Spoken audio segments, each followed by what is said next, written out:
Oui je sais, ça fait longtemps que je n'ai rien publié sur YouTube, c'est simplement que j'avais d'autres choses à gérer à côté et surtout que je n'avais pas beaucoup de temps. Bref, là n'est pas le sujet, donc on enchaîne directement sur la vidéo. Mais avant ça, si la vidéo vous plaît, n'hésitez pas à me le faire savoir en laissant un petit pouce bleu juste en dessous, ça vous prend à peine 2 secondes.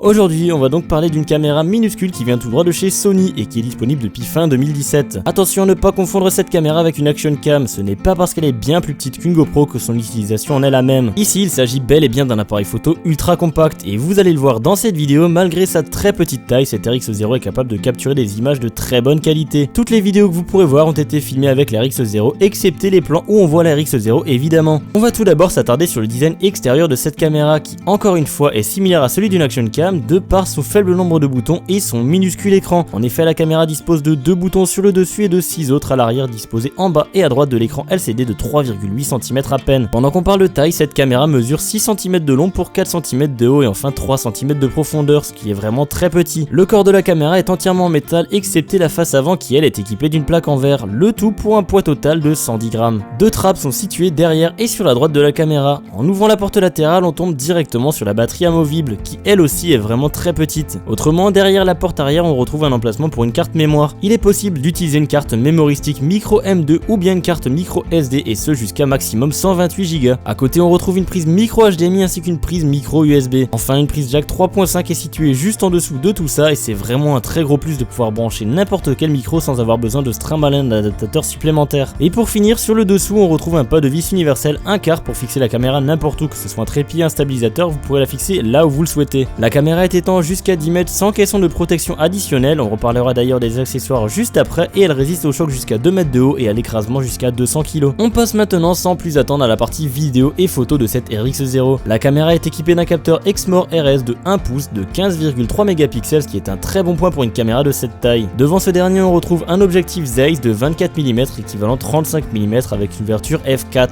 Un obturateur anti-distorsion est aussi embarqué dans la caméra, ce qui est plutôt pas mal. Vous pouvez filmer avec une résolution maximale de 1920 par 1080 pixels et ce jusqu'à 1000 images par seconde pour faire de très grands ralentis. Évidemment, avec autant de FPS, la qualité n'est pas au top du top, je ne vous le cache pas. Et non, cette caméra ne permet pas de filmer en 4K en interne malheureusement. Pour pouvoir profiter d'un enregistrement 4K, il faudra utiliser un enregistreur externe branché sur la prise micro HDMI pour récupérer le flux vidéo, ce qui engendre encore une fois des frais supplémentaires. Les formats vidéo pris en charge sont MP4, AVC HD et XAVC-S. Pour la photo, il y a le classique JPEG mais aussi le format RAW qui permet de mieux retravailler la photo une fois la photo prise sur Photoshop. Le capteur est capable de monter jusqu'à 12800 ISO en mode vidéo et jusqu'à 25600 en mode photo, donc pour les vidéos et photos en basse lumière, la caméra se débrouille plutôt bien. Donc là vous voyez ce que ça donne en basse lumière, le mode automatique est activé, il n'y a rien d'autre de plus, j'ai mis le mode auto, j'ai fait lancer l'enregistrement et ça enregistre, c'est tout, moi je tiens juste la caméra.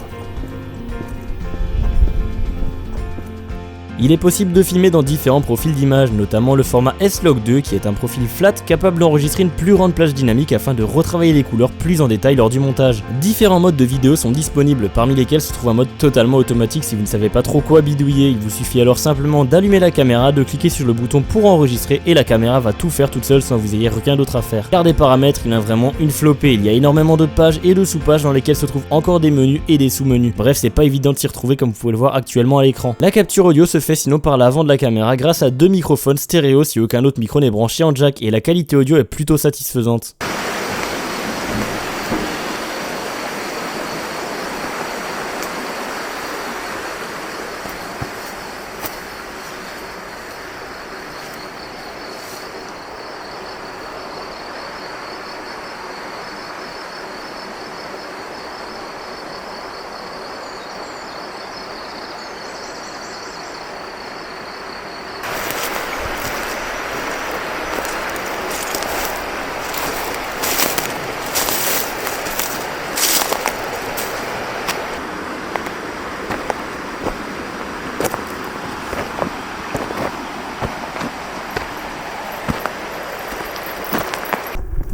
Bon, toujours avec le setup Osmo Mobile version RX0 calé avec des paquets de pimps découpés.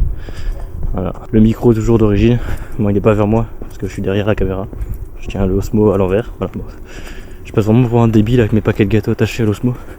Mais en tout cas au moins c'est stable. Si l'écran de la caméra vous paraît vraiment trop petit, il est possible grâce à l'application Sony Play Memory Mobile d'avoir le retour vidéo de la caméra en temps réel grâce à la connexion Wi-Fi sur votre téléphone. Vous pourrez donc aussi contrôler la caméra à distance sans la toucher si jamais le besoin vous le demande. Grâce à des accessoires supplémentaires, vous pourrez contrôler plusieurs caméras simultanément, mais cette configuration est plutôt destinée aux professionnels et avec une seule RX0 je n'ai pas pu tester cette fonction malheureusement. En parlant d'accessoires, vous pouvez en avoir quelques-uns qui sont bien utiles mais qui forcément ont un prix que je ne comprends pas vraiment, voire pas du tout pour certains en fait. Un châssis permettant de renforcer la caméra et d'y fixer divers accessoires est vendu à presque 300 €, c'est rien d'autre qu'un petit châssis en métal permettant de visser n'importe quoi dessus, c'est vraiment très cher. Un adaptateur de filtre permettant, comme son nom l'indique, de fixer des filtres ou des objectifs à la caméra vaut quasiment 200 €. Et on parle là d'une simple plaque avec quelques trous et un pas de vis, rien de plus. Heureusement, si on en a vraiment besoin, on peut trouver des accessoires similaires pour moins de 20 balles sur des sites type AliExpress. J'avais déjà regardé, j'ai trouvé quelques accessoires qui pourraient très bien faire l'affaire et qui n'en a pas besoin d'acheter une fortune. Et enfin, l'accessoire le plus cher possible pour cette caméra, c'est son caisson étanche permettant une immersion jusqu'à 100 mètres de profondeur. Ce dernier est vendu au prix exorbitant allant de 800 à 1000 €. Et non, ce n'est pas une blague, ce caisson est vendu plus cher que la caméra elle-même. Caméra qui vaut aux alentours de 850 € au passage. Bref, il faut vraiment avoir besoin de ce caisson pour l'acheter. Je crois que j'ai maintenant tout dit de cette caméra, du moins les points principaux.